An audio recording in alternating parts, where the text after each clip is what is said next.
show how to do this illusion that something is levitating or floating in your picture. And this is I would say an entry-level Photoshop project. It's not too complicated to achieve.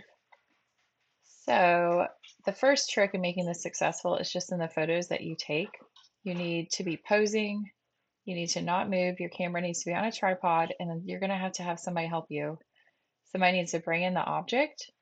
They need to be existing 100% behind it, because if like her fingers were wrapped around here, when I go to um, take out her arm, I'd have to take out the fingers or something. If you have fishing line, this just didn't allow for fishing line to be tied around it.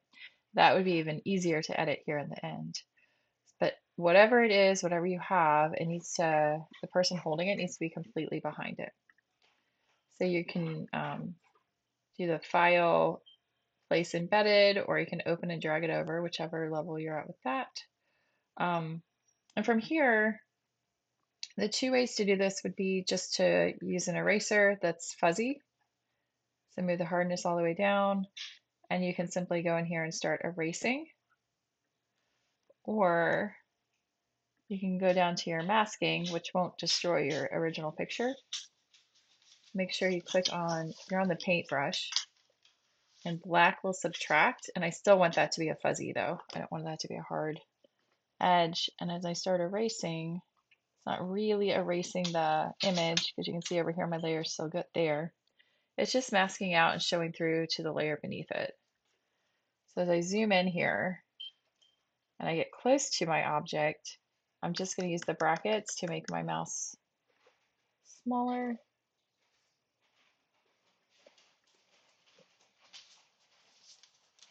And I can kind of make some decisions on what I'm keeping or not keeping. And again, as I get closer and closer, I can just keep taking little parts off of it. And at some point, you gotta just decide what reads as real and what doesn't. And if you have a straight area, you can click once and hold down the shift. And that'll also get rid of that area for you. So I'm gonna zoom out a little bit, something funky going on right here. I'm gonna erase into his lip. I feel like that looks pretty good. I think that's just how that is. Oh no, it is a little weird. Can make this bigger. So if there's weird areas, it might just be easier to get rid of this whole area. There's coloring that's different, so I can just get rid of that, but let the t-shirt happen. And that kind of disguises all of that happening. Or if the whole face shifted a tiny bit, just get rid of what you have to make things make sense and look right. So yeah, his mouth was a little off there. All right, so I'm kind of looking at that. That looks pretty good. One thing that pushes this to make it look a little more real is to have a shadow. And that's pretty simple to do. There's lots of ways you can do this. My little recipe is I have a new layer that's blank with the paintbrush. I'm on black and it's fuzzy. I'm going to go over the object or thing.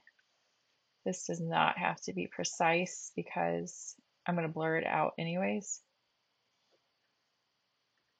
And I want to move it so I can see it. I want to blur it some more, so I'm going to go to Filter, Blur, Gaussian Blur. And that's a lot right there. So you can see how as I bump this up, it just kind of feathers it out really nicely. I would say okay.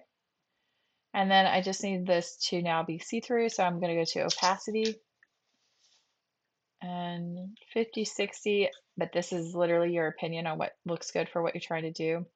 This kind of image is kind of hard to decide where this should be. I don't know that there's like a right or wrong. It's just what visually looks correct. And usually on these, there's not a lot that visually looks correct. We're just trying to trick the viewer though to thinking this is real. So maybe I'll put this one here this time. All right, and then that's my final edit right there. And you would just save this as a JPEG or however you want to export it. That's it.